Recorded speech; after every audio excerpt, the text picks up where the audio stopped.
বন্ধুরা, অন্নপূর্ণা যোজনার উপভোক্তারা ভিডিওটা শেষ পর্যন্ত দেখুন। ৩,০০০ টাকার আশায় চল, একের পর এক অন্নপূর্ণা যোজনার আবেদন বাতিল, ধুলিয়ানে বিক্ষোভ মহিলাদের।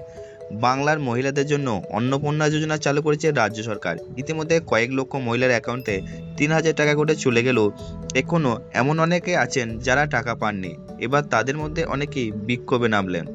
প্রকল্পের ফর্ম ফিল আপ করতে গিয়ে হয়রানি ও একাধিক নথি পেশ করার পরও আবেদন বাতিল হওয়ার অভিযোগ তুলে সোমবার সকালে মুর্শিদাবাদের ধুলিয়ান পৌরসভার সামনে বিক্ষোভ দেখান বহু মহিলা। অন্নপূর্ণা যোজনার একাধিক আবেদন বাতিলের অভিযোগ জানা গিয়েছে। এদিন মূলত ধুলিয়ান পৌরসভার ৭ নম্বর ওয়ার্ডের বাসিন্দাদের নেতৃত্বে এই বিক্ষোভ হয়েছিল। তবে অন্যান্য ওয়ার্ডের কয়েকজন মহিলাও এতে সামিল হন। তাদের অভিযোগ, এই সরকারি প্রকল্পের আবেদনপত্র জমাদার ক্ষেত্রে অযথা হয়রানির মুখে পড়েছেন তারা। ফর্ম জমা নেওয়ার টালবাহানা, বারবার নানা নথি চাওয়া, স্পষ্ট কারণ না জানিয়ে অনেক আবেদন বাতিল করা হয়েছে। এই বিষয়ে এক বিক্ষোভকারী মহিলা বলেন, প্রথমে আইসিডিএস এর কয়েকজন কর্মী আবেদনপত্র দিচ্ছিলেন, পরে কয়েকজন বড়লোক শ্রেণীর লোককে দিয়ে ফর্ম দেওয়া বন্ধ করে দেওয়া হয়।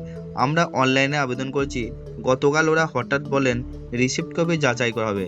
বিকেল 4টের পর আবার জানায় এই প্রক্রিয়া বন্ধ রয়েছে, ওপর থেকে বন্ধ করে দেওয়া হয়েছে। আমরা চাই দিলে সবাইকে টাকা দেখ, নাহলে কাউকে দিতে হবে না।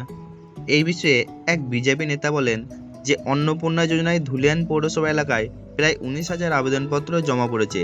এর মধ্যে ১৬,৫০০ কিছু বেশি আবেদনকারীর ফর্ম ভেরিফাই হয়েছে। বাকিদের কারোর নামের বানান ভুল, কারোবার ভুল নথি জমা পড়েছে। পৌরসভা সূত্রে জানতে পেরেছি, ছোটোখাটো ভুলের জন্য এখনো তাদের নাম ওয়েবসাইটে ওঠেনি। তবে নতুন করে ওয়েবসাইট খুলে সংশোধন করে আপলোড করা হবে বলে জানিয়েছেন তিনি। এদিকে বিক্ষোভকারীদের দাবি, দ্রুত যদি সমস্যার সমাধান না হয় তাহলে বৃহত্তর আন্দোলন করা হবে। এই ঘটনাকে কেন্দ্র করে এদিন পৌরসভার সামনে সাময়িক উত্তেজনা তৈরি হয়। তবে ধুলিয়ান পৌরসভার তরফ থেকে এই বিষয়ে কোনো বিবৃতি দেওয়া হয়নি।